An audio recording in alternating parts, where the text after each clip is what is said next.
Greetings, everyone, and welcome back to another Amoda Maa podcast. Hello, Amoda. Hello, Kavi. Nice to see you. Nice to be back once again. We're trying to keep up with the podcast, but in the midst of so many other things. And, sadly, sometimes we miss a week. And for that, we deeply apologize.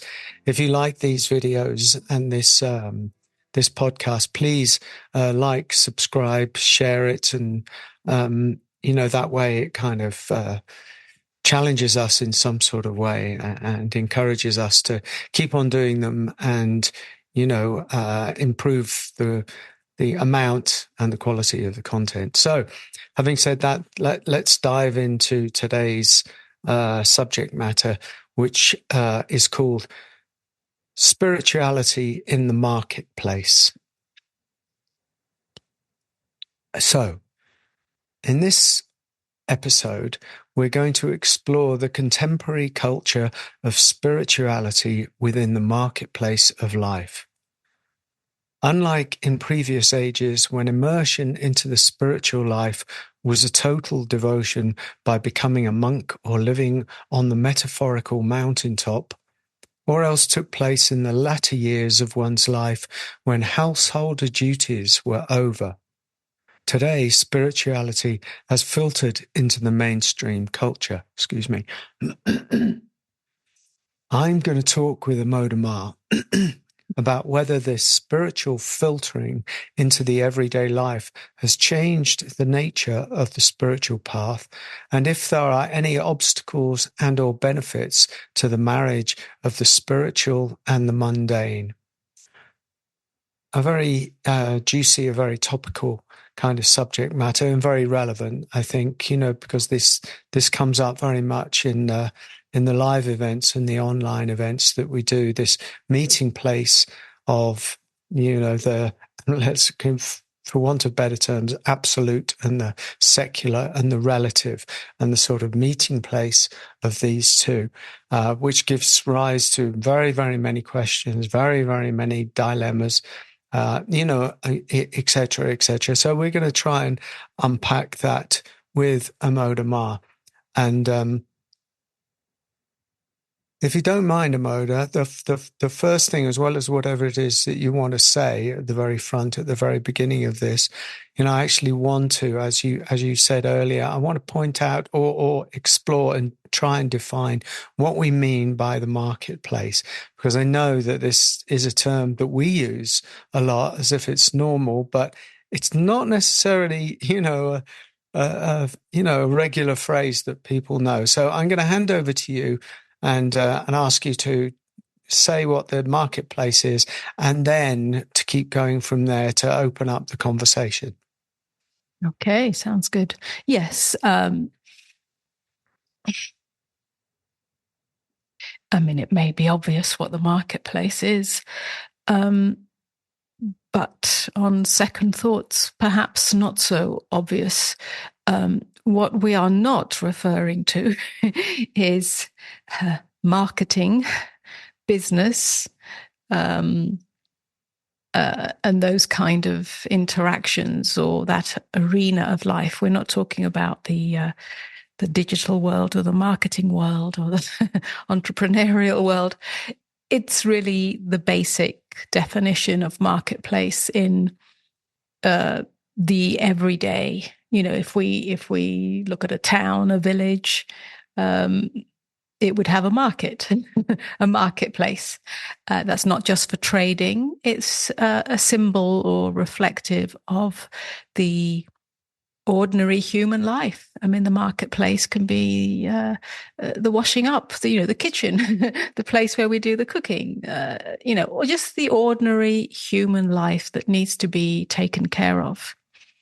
Whether it's chopping wood, carrying water, washing the dishes, going shopping for provisions, and everything and anything that's part of the human experience. So that's really what we're referring to, as you said, the secular. We could call it the mundane, the ordinary, the human. I prefer the secular, really. Yeah. Secular and the human, really. Yeah. That's right. Because sometimes, there's a danger in using that term mundane, that it already starts to diminish it.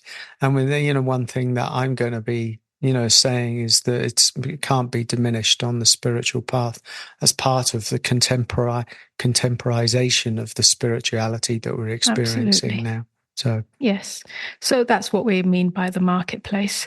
Whereas as you so beautifully said in the introduction, in the traditional sense, or in older cultures or previous ages,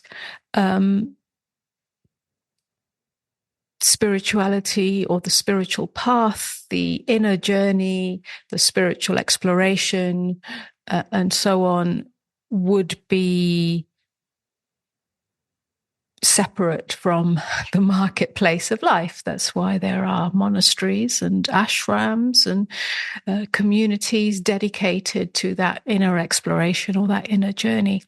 And that division, if you like, or separation between the everyday, the householder duties, taking care of family, taking care of, business in order to provide a home and so on, or going to work, were very separate for the most part from the inward journey, which would require, not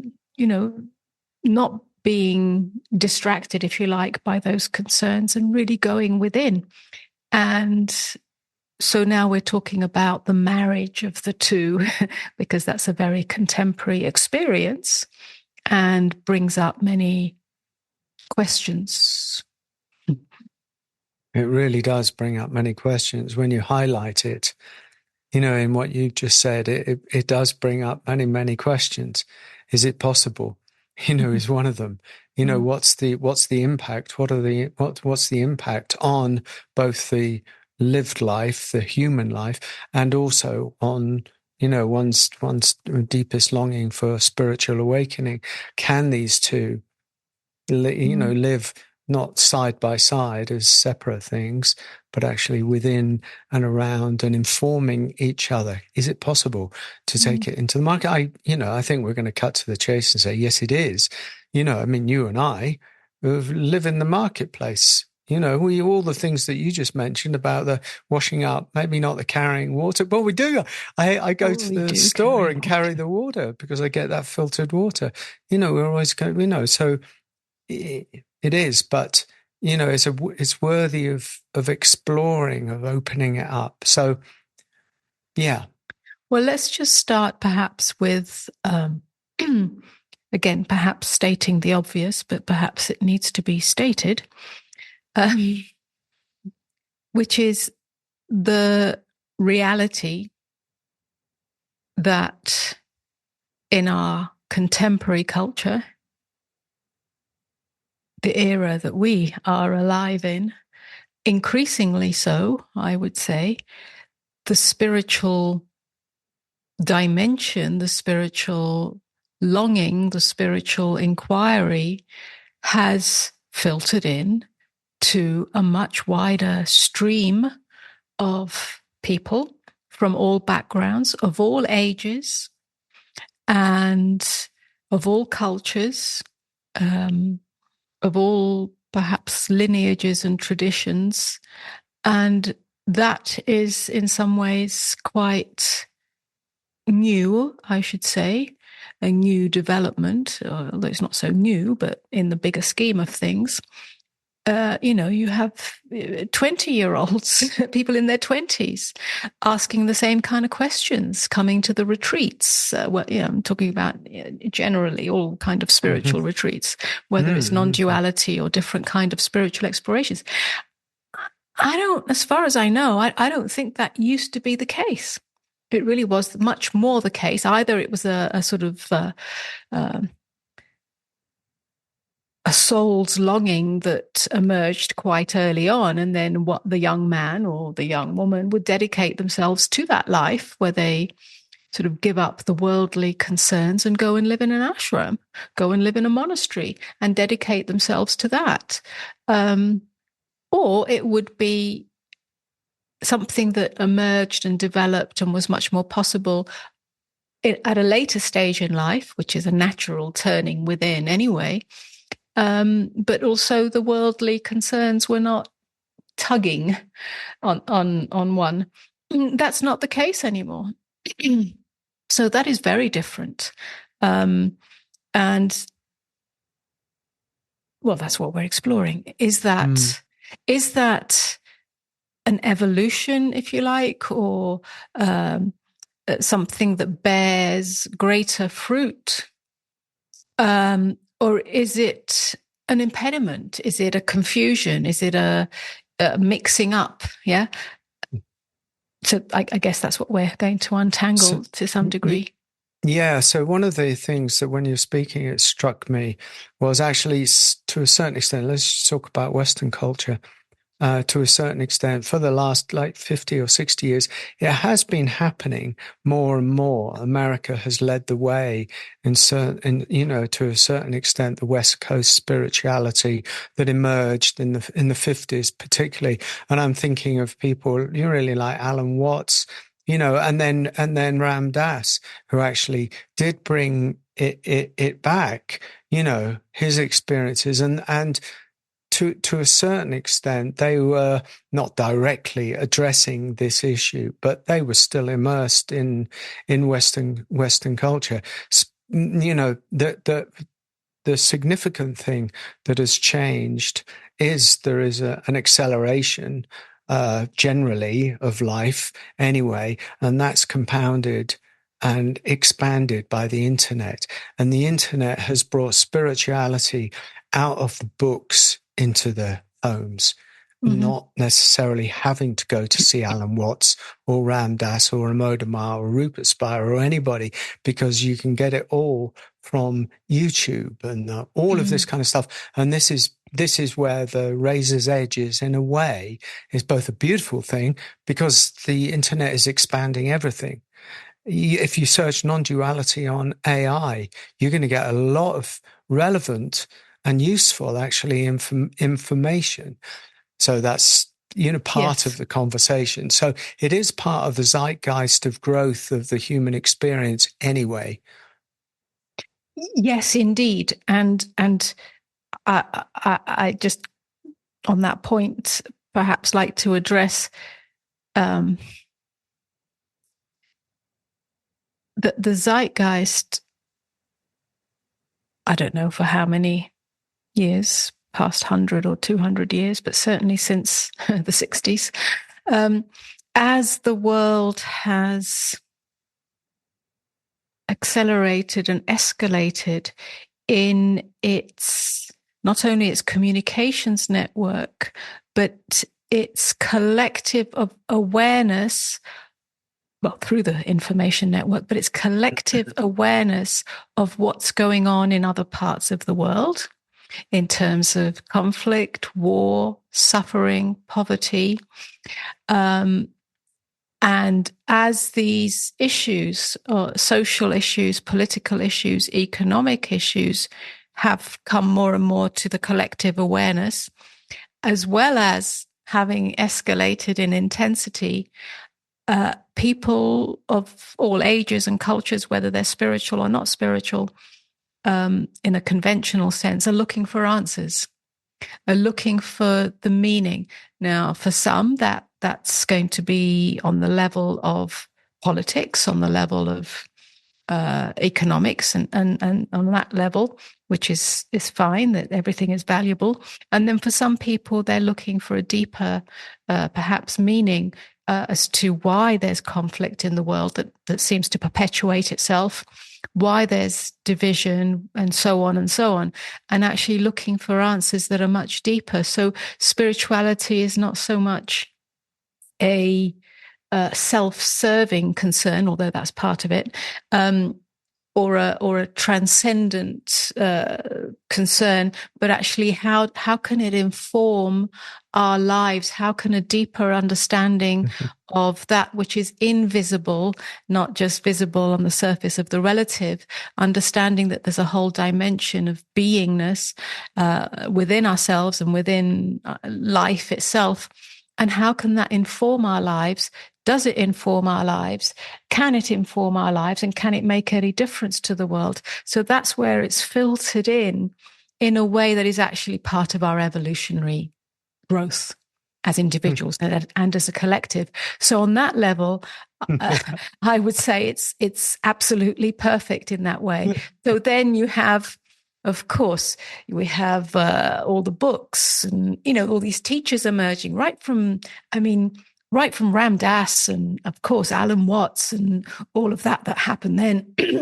And then, the bringing over of yoga to the West and the different movements in that, the bringing over of Buddhism in its many different facets.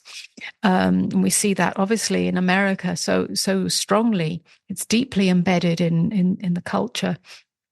And then you've got the Eckhart Tolle that sort of appeared out of nowhere, and that has transformed on a massive level. I mean, presence was something nobody used to speak about unless you were a meditation practitioner, and now it's just part of the everyday language. So we see these big cultural changes in understanding that have just seeped into the ordinary, and of course there are deeper and deeper realms. So yes, something very valuable is taking place with that, and very necessary and very organic. Yeah. And that's very different to how it used to be hundreds or thousands of years ago, let's say. Well, I mean, we have, without going into any history, there has been an enlightenment once. I don't actually know what century it was in, but there was a European enlightenment, which actually did give rise to a genre, a new version, a new artistically, enabled, a new creative kind of, phase of humanity. So it's not new in some ways, and in light of what you're speaking to, which is, this is a very Aquarian conversation that we're having. Really, when you say it's perfect, I realize that actually, this mass questioning, is absolutely perfect in a sense, because it does need to happen. That humanity is asking on bigger and bigger and deeper questions itself. Let's say it's an organism comprised of many, and it's asking itself, what on earth are we about? Who are we? What are our values? What is the meaning? Yeah. And that's exactly the question that needs to be asked on the deepest spiritual level. What is the nature of our existence, and how does that inform the mundane? How does it inform the marketplace? Because yes, the deepest transformation, or the only true transformation, is within, and that's a profound existential question. Who am I? Why am I here? And that's not a self-serving question. That's a question that humanity is asking itself through us as individuals. And can that inner transformation really inform the practical, inform our actions, inform the way that we live, inform the way that we relate, not just one-on-one, but nation to nation, and so on. So I think there is a big wave of movement that is possible in this marriage, if you like, between the spiritual and the marketplace, the ordinary, the human, and then we can sort of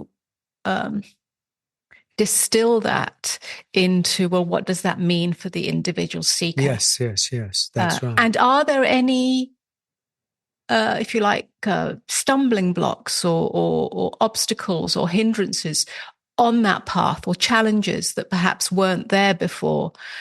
Because it's one thing to go and live in the metaphorical mountaintop and have fewer worldly concerns, and you and I know that we have in some ways lived our lives very much like that up until a certain point, not out of choice but out of necessity. So we actually know both sides of the coin, and so one can see and experience for oneself what might be a hindrance, yeah, Yes. a challenge, and a blind spot. And how can we really marry the two? How can they really come into coexistence in a way that is seamless, that actually does serve the way that we live as human beings on this planet with other human beings? Yes. Well, we're going to speak to that then, because, you know, as you just say, it's kind of easy. Easy spirituality is to say, what's wrong with the world? It needs to find more meaning.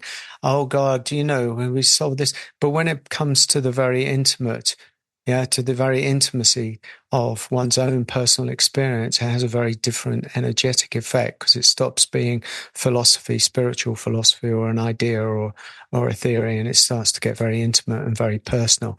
And there has to be a degree of what one might call sacrifice, or soul searching, or looking within. To me, you have to give up the world in order to leave the world, in order to go back to the world. Yeah, that's a tall order in some ways. It was convenient for me because I was, a mystical mess. But so Yes. I think you just touched on it there. That is perhaps the main anchor, or the beginning of this not the beginning, but one of the main points of this conversation, that it gets very paradoxical, and hence possibly confusing when we're speaking on this level of the interaction, between the, let's call it, the transcendent and the immanent. It's very easy in some ways to just talk about the transcendent and even experience it and reside in that place. But when you bring it into immanence, then it gets much more complex, seemingly, at least in the expression of it and the understanding of it and the exploration of it. And by immanence, you mean the marketplace, the form. Okay, good. Just immanence, so people it's coming know. Into form, into the relative, into the human, into the Good. So yes, let's just start with that, because that's an important point. You can't carry two suitcases. You can't, and I'm talking about the beginning of the path, really. You can't carry the world, and the acquisitions of the world, let's call it that, and seek to know that which is eternal beyond the acquisitive mind. What does that mean? That doesn't mean that you have to have a life of poverty, or a life of giving everything up, or a life of asceticism. It doesn't mean that. You are wherever you are in your life. And some people come into this with many riches or comforts of the world, and some people come with not very much. It doesn't actually matter. But what matters is that the carrying of acquisitions, and acquisitions are not just physical things or wealth, material wealth. Acquisitions are everything that the self wants to grasp, hold on to, take possession of, in order to feel like it's a better person, a more lovable person, a more recognized person, a more worthy person. And there are many levels of acquisitions. It's the psychological acquisition. You can't carry that as well as look within for that which is free of the acquisitive mechanism. Yeah? So in that sense, you do have to give up everything in order to find the truth of who you are. And of course, that will take many different shapes and forms for each person. Yeah. For some people, it may mean, it'll mean whatever it means, depending on what the acquisitive self is holding on to in order to feel better about itself. That could be a dysfunctional relationship, or a relationship that's really reached the end of its journey, but you're still holding on. It could mean a job, or an idea, an agenda, a dream, a hope, a desire for something, holding on to family in order for security, where we barter with life, and in order to feel that we've either got somebody's approval, somebody's recognition, somebody's love, the world's approval. This is the sacrifice that needs to take place. And that's the metaphorical mountaintop, if you like, or the metaphorical cave. We have to go within and be naked in order to truly find something that is much deeper and the true source of fulfillment. That does not always mean that you have to just throw everything away or abandon everything or walk away from everything and go and live in the woods. This is where it becomes paradoxical. And this is where there is no map, no template. You can't say, well, you have to do this, this, and this. Each individual has to find that for themselves. So, in other words, the commitment to the discovery of what is true on all levels, on the personal level and on the impersonal level, the commitment to that, we can call it truth, we can call it freedom, we can call it liberation, we can call it whatever it is that is the deepest longing, the longing to come home. That has to be 100%.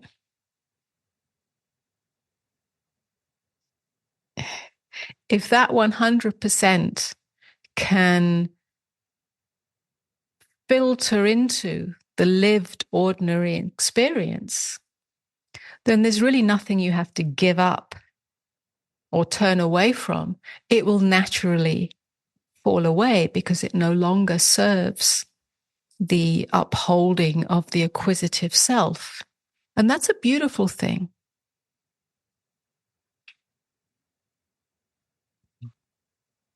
In what sense? Why is it beautiful? Yeah. Because it sounds, to many people, it sounds scary. Okay. I have to give up something. I have to give up the world and my lovely home and all the beautiful things I have, or my friends. That's not the way to approach it. You don't have to give up anything. Just give yourself to what is your deepest longing. And then the external, the relative, the whatever it is, will take care of itself. Yeah. I don't know how else to put it, really. No, no. I'm struck with the fact, with the, with the dilemma.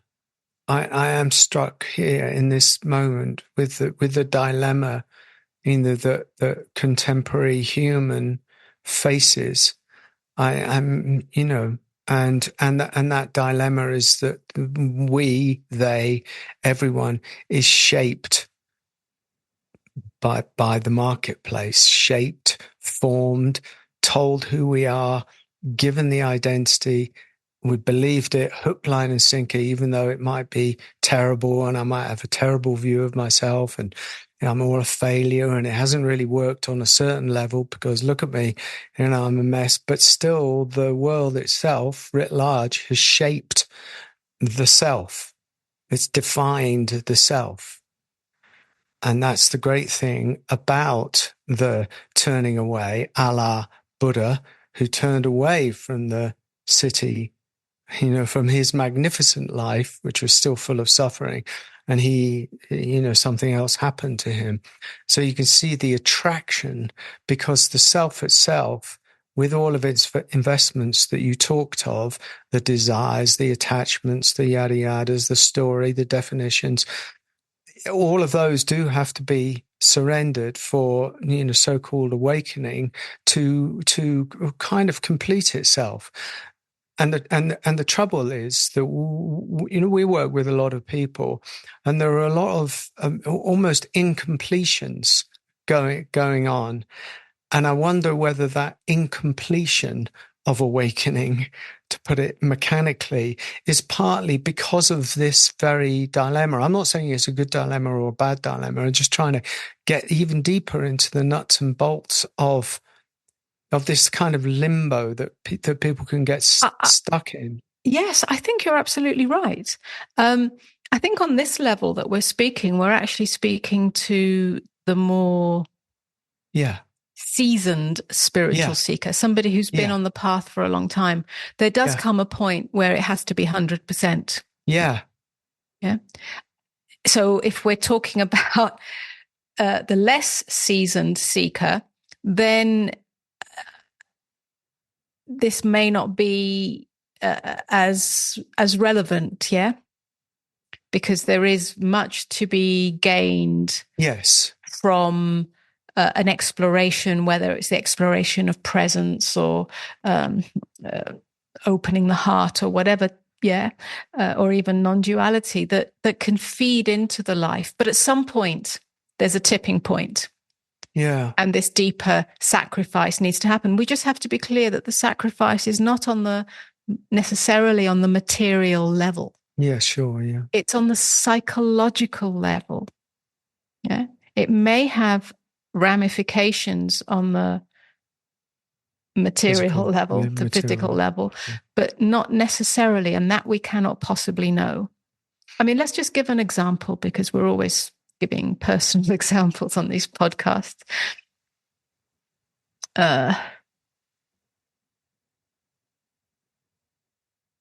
If I guess for you and I,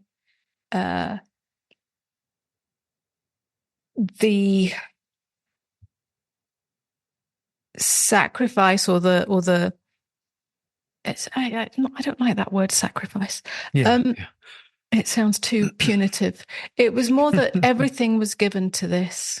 Everything was given to this, which meant that in our case, and this was relevant to us, social interactions completely fell away.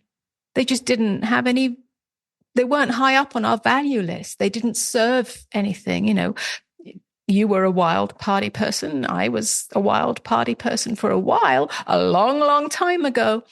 Of course, we're much older now. So, but, things that were of value to the self just weren't anymore. Travel became irrelevant. Going out for meals, I'm talking about very ordinary human things, became irrelevant. Going to the movies, I don't know, I could give 1,000,001 examples. Having a family, all sorts of things just that are part of the human experience just fell away. Not that, I don't know if they were particularly there to begin with, but certainly some of them were. Everything was given to this, and it wasn't punitive. It was like such an immersion. It was a choiceless choice anyway. Yeah, it's a choiceless choice. Yeah. Now, in many ways, that deep inflow, if you like, going within, has now filtered totally into the world, and we're very interactive on some level. Obviously, some of those things are not of any relevance whatsoever. So there's many different, Yes, there are. But at some point, there's a kind of tipping point, and it doesn't feel like a sacrifice. That's where it gets confusing, is that often a person on the spiritual path thinks, well, I really should give up, I don't know, going to the movies or watching movies because that's not spiritual. Well, no. It's not that you should give up anything. No, Nothing should be given up. No. It falls away by itself. That's what I mean about it being a beautiful thing. That which truly nourishes you. There's so many more riches available than what the small psychological self or the unconscious, unliberated self, I should call, thinks. Yeah? I think, yes. No, I think I agree with everything that you're saying. And when we're talking, it strikes me that you one of the most important things is to become really insightfully intelligent, however that happens. And I don't mean intelligent with the, that informational mind, but I mean, you and I are in the same place. We know ourselves extremely well. We've seen inside ourselves. There's an intelligence that is beyond the mental, informational, educational intelligence.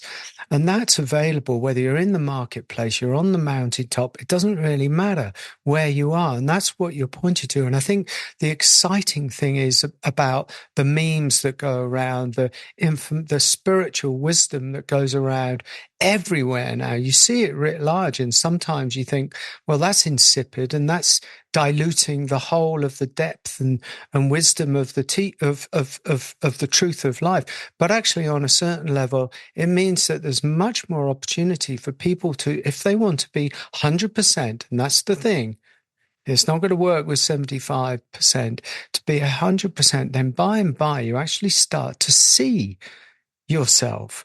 You start to see deeper into yourself. Oh, that's what's driving me.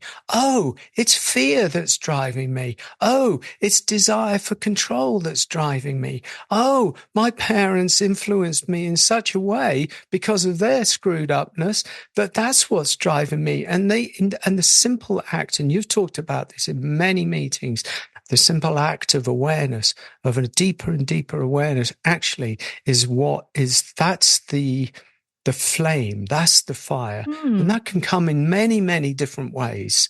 Yeah? That's right. It's deep insight. It's deep insight and honesty. Yes.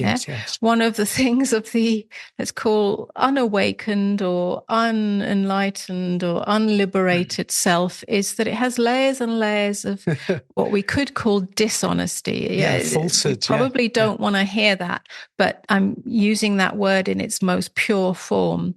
Dishonesty, in that we pretend, we barter, we manipulate, we contort ourselves because we've been conditioned that way to get love from others and from the world and even from ourselves in a certain way. And in that way, we're sort of not being honest with ourselves.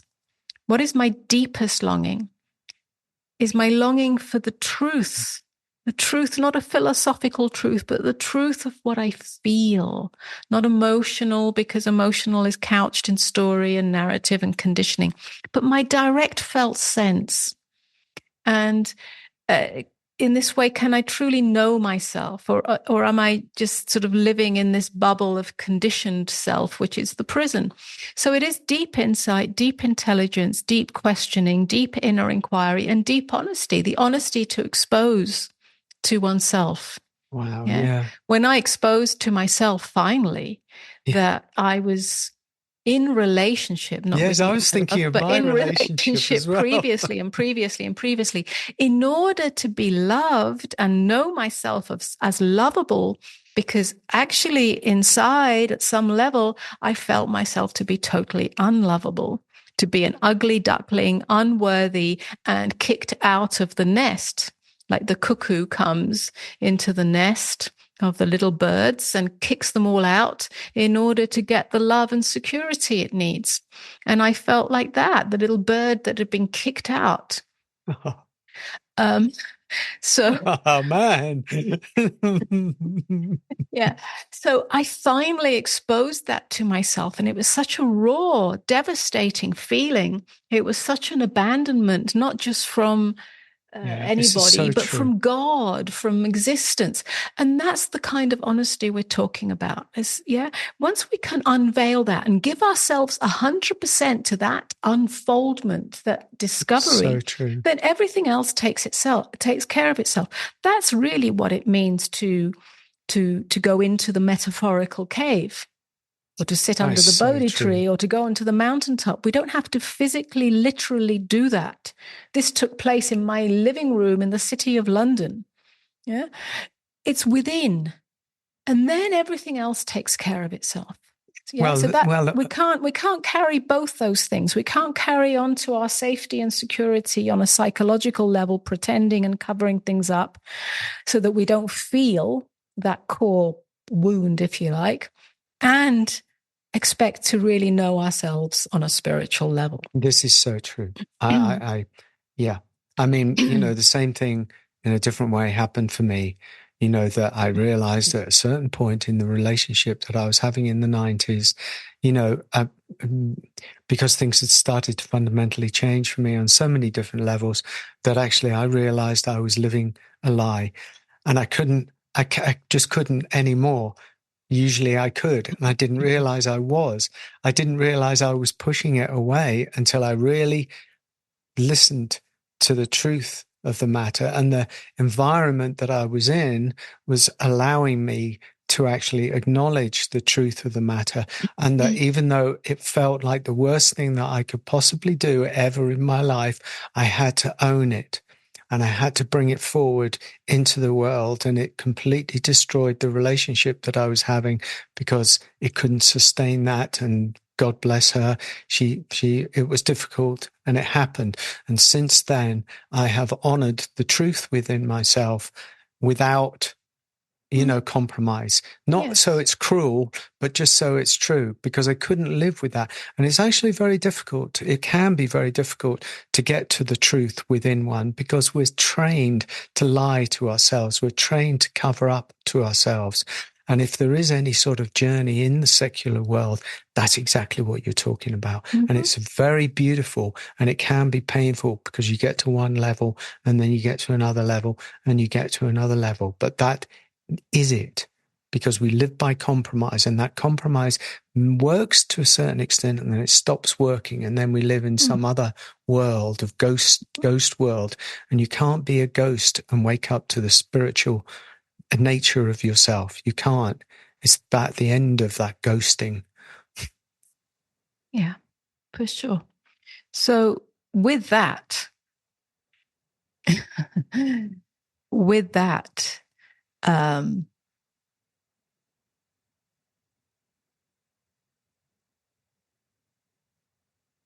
there then comes, if you like, that's a kind of the inward path, yeah, which is primary. Without that, nothing transforms.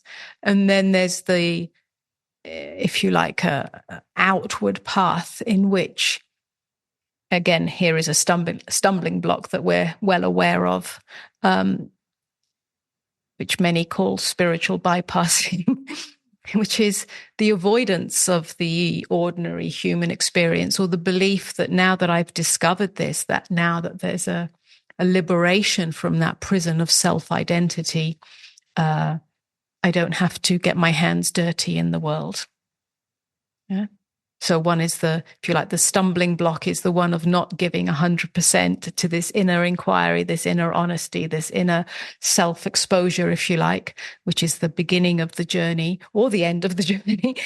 But then there's the outward journey, which has a stumbling block, which is, oh, now I don't need to get involved in the world because I've gone beyond it, or everything's perfect, or I'm perfect, and so on. And that's the whole conversation about spiritual bypassing, and how that truth,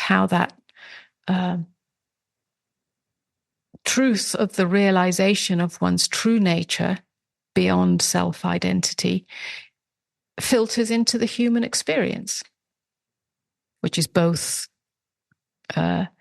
not a conversation or concern of previous ages. Right. But it is one that is of utmost necessity in the age that we live in. Because, going right back to the beginning of our conversation, we are looking, if you like, collectively as part of our evolutionary stage, if you like, of consciousness, for that deep truth of who we are to filter into the human interaction, the human actions, ultimately to end division, both within and without, to end the divided self, and therefore to end the division in the world, if that's at all possible. So that outward journey is a very necessary part And that has various stumbling blocks. One of them, which is I don't have to get my hands dirty in the world because I've transcended it. And that's a bubble, if you like, a myth that very much needs to be burst or disentangled. Yeah? Because we do live in the world. We do live in the marketplace. And that which has been discovered as the truth of who I am is not separate from that. Is this a, are you pointing to the necessity for it to come out of the mind and enter, the heart realm, for the feeling sense, if you like, to be involved? Well, all of that, yes. All of that. But first of all, to understand that,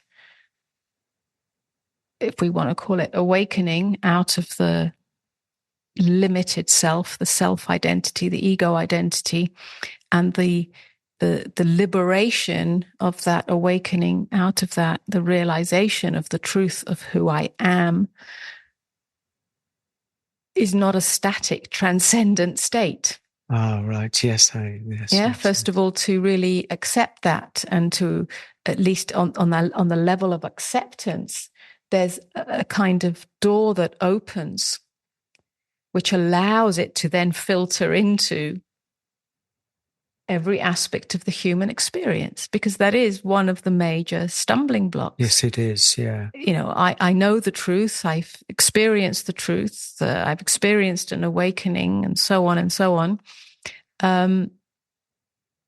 But life is still difficult, or why do I still have a painful relationship, or why are there challenges in my, I don't know, work or financial situation? And there's a lot of confusion there. So this is another part of it. First the inward journey, now the outward journey.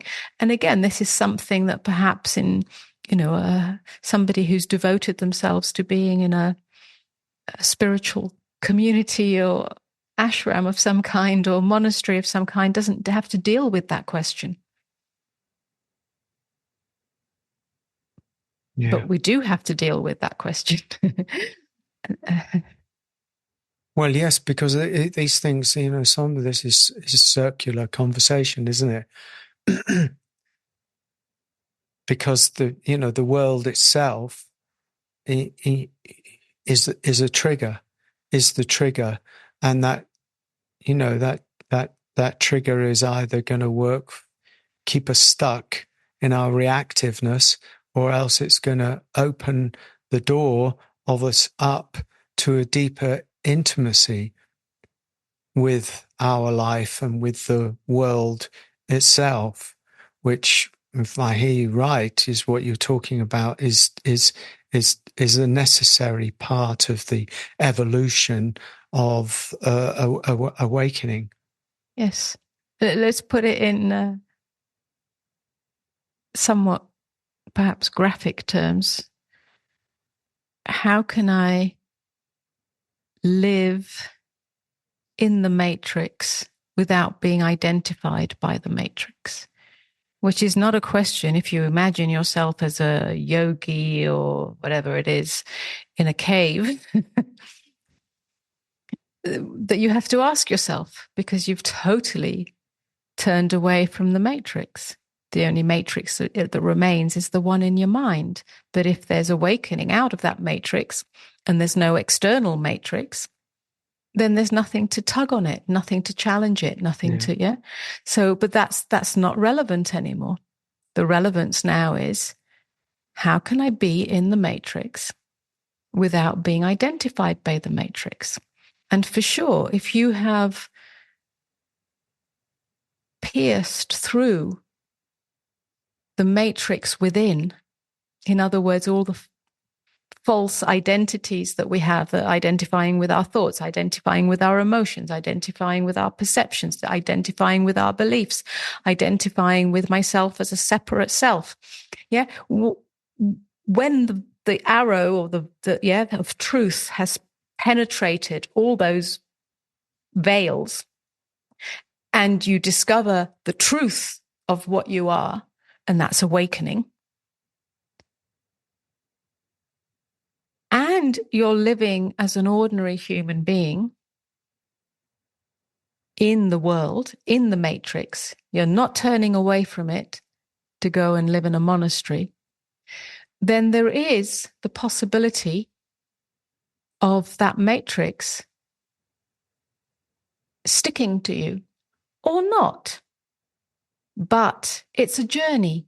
It's not a guarantee that you've awakened truly, and then you're involved in the world. You have a family, or you have children, or you have a job, or you have a house. Yeah, all the things that we do. And you're completely immune. That is a fantasy. That is a fantasy that can become a kind of persona, yes, a veneer. A veneer. And that is very common. And what we're saying here, and not useful, no, what we're saying here, that even after awakening, however profound it might be, there is a journey in which you are still immersed in the lived reality, even though many things may have fallen away, but there's still a certain kind of matrix, that goes on, interaction, that can stick somewhere or tug on you and create another subtle layer.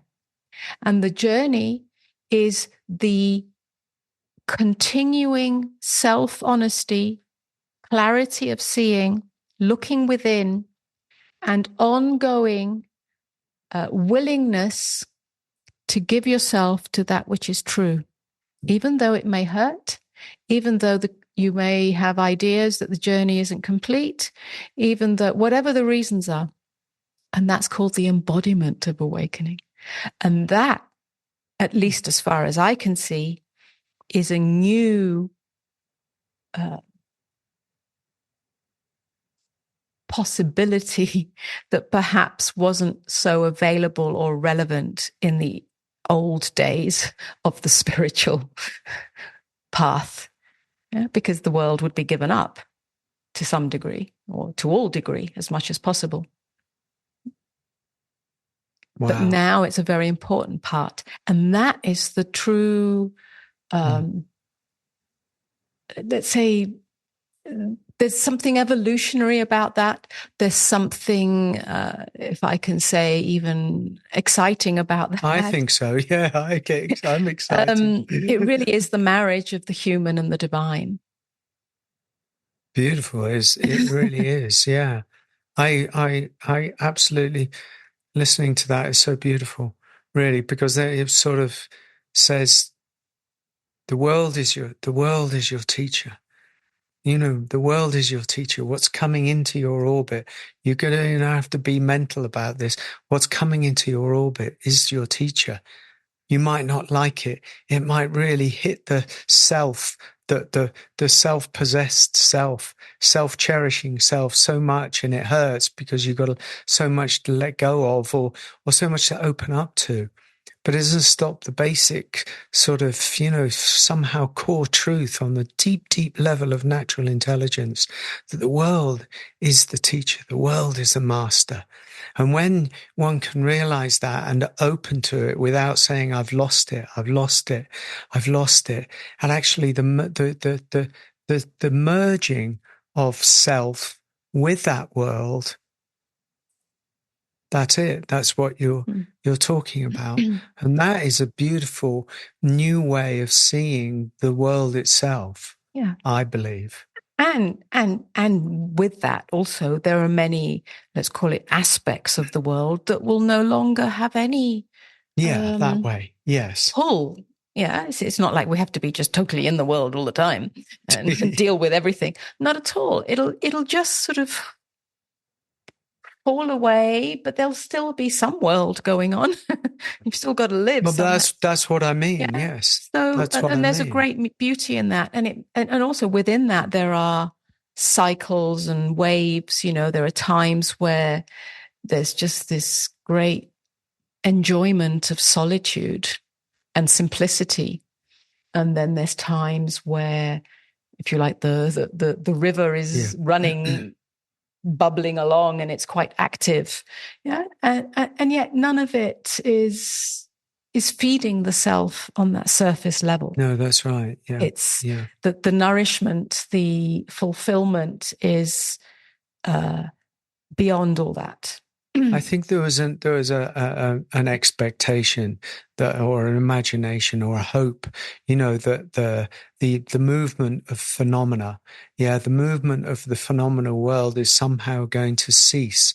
I think it's just an imagination, of course, but it's very prevalent, maybe hidden in people, that that which is uncopable with, in awakening in the world, not on the mountaintop, but in the world, somehow that phenomena is going to cease. The waves are going to stop, and the placidity, the ocean is going to become incredibly peaceful, even on the outside.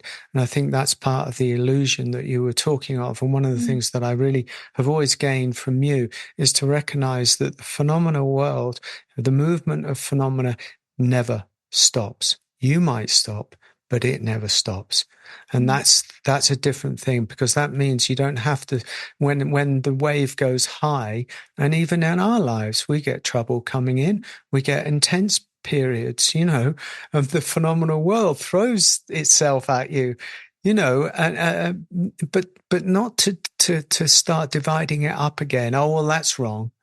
Oh, well, that shouldn't be happening, because then you just jump back into the same thing, right? Yeah. I must say that I've found, and I think this is part of the sort of shift, the inner shift that takes place that does have an impact on the external as well. Not so much in the way that we expect or imagine, but it's the problems that used to be, let's say, prior to awakening, which were much more dramas and, I don't know, let's put it this way. I find these days that the challenges that come, or even the intense situations, or let's say challenges that come, which are part of the phenomenal world, especially when you're engaged on some level with the world. In America. Perhaps, but I think it's true everywhere.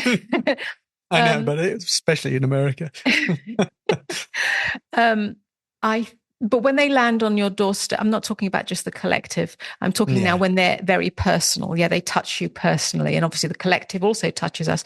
But on a personal level, and I'm talking directly from my own experience, but I think this is the way that it is if you're awakened and living in this way, and the embodied awakening, is that what comes as a challenge on a personal level, wherever it comes from, however it appears, is no longer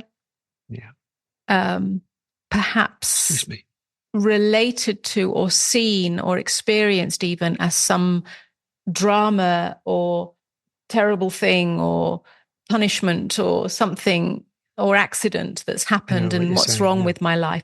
But it's actually here because it's inviting a deepening of the embodiment of presence and openness, the embodiment of that which is eternal, the embodiment of the light of beingness, even within that challenge.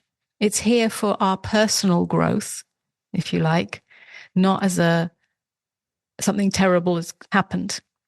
And that changes, whether that's because the internal shift of perception has taken place, or whether that's actually how it is, and the universe is benevolent in that way, and it brings us these possibilities or opportunities for growth, because we still continue to grow as human beings, awakened or not. There's still a maturation of the human being in wisdom, in experience, in the ability to be present in all circumstances and all of that. That's what I think is different.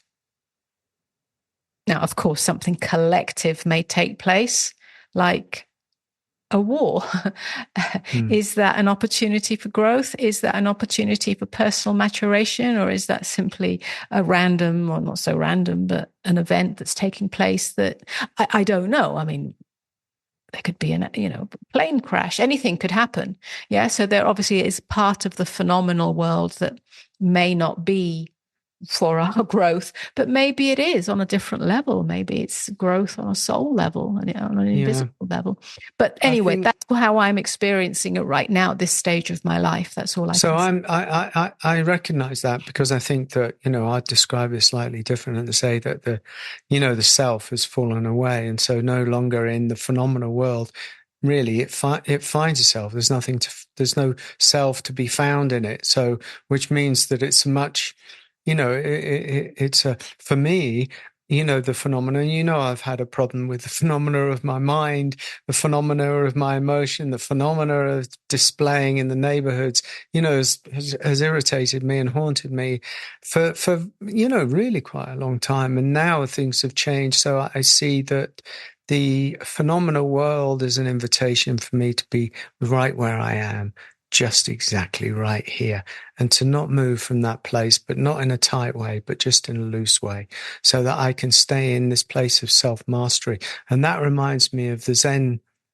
farmer who, the Zen farmer who had all these terrible things happen. His horse was stolen, his son, and he just said all the time, we'll see. When it was like the drama, you've got to react to the drama, Mr. Farmer.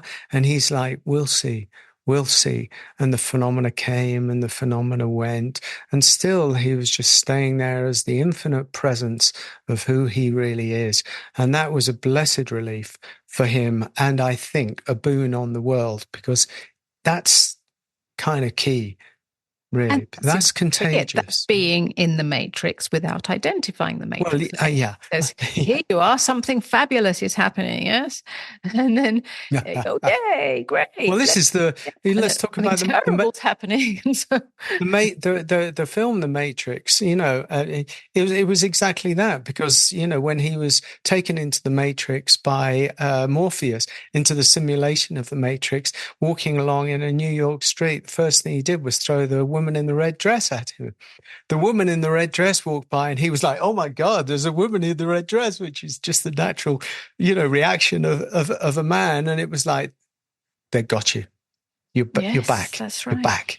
You're back in the desire body, Neo. The point of leaving the matrix is to heal yourself back to union. And then you can walk in the matrix without being pulled by desire or repulsion or the shiny things or anything. You can just stay where you are. That's what you're talking about. That's the beautiful thing about the matrix. And that makes all the difference to how we are in the world. Absolutely. Beautiful. Yes. Okay. It's a very good conversation. I mean, we have this conversation, in our meetings, they're not quite to the level that we can explore it here. And I feel that it's worthy of opening it up. So you never know, we might do another one, part 2. Keep on exploring. I'll get something more out of you.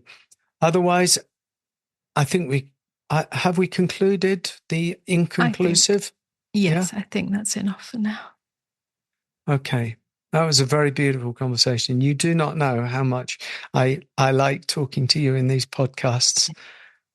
It's absolutely exquisite, I must admit. So I thank you for the opportunity, Amoda, and I thank everybody for the opportunity for us to explore in our an Aquarian way, and hope that it's useful. Hope that it's useful in supporting this integration, this very juicy, very relevant, very important, exquisite, painful, beautiful meeting place, dissolvement of the apparent absolute and the apparent relative. Because remember, there is no apparent division. There is no division. All is one thing.